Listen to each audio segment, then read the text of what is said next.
Assalamualaikum teman-teman. Gue mau nyeritain pengalaman gue di bulan Ramadan sebelumnya. Tapi pengalaman ini bukan nyeritain gue bagi-bagi takjil atau minta tanda tangan kepada ustadz untuk mengisi buku amalia. Tapi gue mau nyeritain pengalaman gue buat petasan spiritus. Ya cerita ini gak penting-penting amat, tapi bisa lah buat tambah-tambah view. Oke. Jadi ceritanya pas gue pulang tarawih dari masjid, gue kepikiran enaknya buat apa ya di bulan Ramadan ini. Gue tanya tuh ke sepupu gue, woi coy, enaknya buat apa ya di bulan Ramadan ini? Dan sepupu gue bilang, gimana kalau kita mancing? Boleh juga tuh. Kan ikannya nanti bisa dimasak untuk berbuka.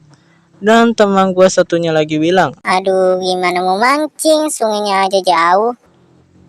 Ya juga ya. Gue ada ide. Gimana kalau kita buat petasan spiritus? Oke, singkat cerita, gue sama sepupu dan teman gue pergi mencari. Oke, pause dulu videonya. Gue mau bilang ke kalian semua tentang bahan-bahan apa saja yang terlibat dalam pembuatan petasan spiritus. Yang pertama dan paling utama adalah kaleng. Terserah kalian mau kaleng sarden, kaleng susu, semua bisa. Dan yang kedua adalah botol plastik. Ketiga adalah lakban dan lem. Terserah lem apa, yang penting berfungsi. Dan yang terakhir adalah pematik korek. Oke, lanjut. Kita pun mencari kaleng-kaleng bekas. Setelah beberapa jam mencari kaleng, kalengnya pun terkumpul banyak. Oke, singkat cerita, setelah semua bahan-bahannya terkumpul, kita pun mencuci kaleng-kalengnya terlebih dahulu. Setelah bersih, gue pun mulai membuat petasan spiritusnya.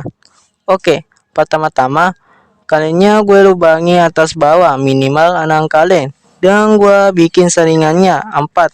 Oke, untuk bagian saringannya adalah kalian harus siapkan satu paku dan palu. Setelah siap, kalengnya pun dilubangi di bagian samping secara memutar sampai tengah. Lalu di tengahnya buatkan lubang kayak gini. Lalu langkah kedua adalah menyusun kaleng-kaleng yang sudah dilubangi tadi. Lalu dilem. Setelah lemnya kering, gua tambahin lakban supaya kuat rekatnya. Dan langkah ketiga, siapkan botol plastik. Lalu dipotong. Setelah itu kalengnya tadi yang udah setengah jadi masukkan ke dalam botol yang sudah dipotong tadi. Lalu panaskan botolnya ke kompor supaya bisa lebih rekat lagi. Yang terakhir adalah pematiknya. Siapkan satu penutup botol dan satu pematik korek. Oke, singkat cerita, setelah petasan spiritusnya jadi, dan inilah dia petasan spiritus. Ten teneng teneneneneng ten teneneneneng piung. Yo teman-teman, sorry gue lambat uploadnya. Dan gue juga mau ucapin minal aizin wal faizin, mohon maaf lahir dan batin. Sorry gue lambat ucapinnya, tapi ya sudahlah. Dan juga jangan lupa subscribe dan share, itu aja sih. Bye bye.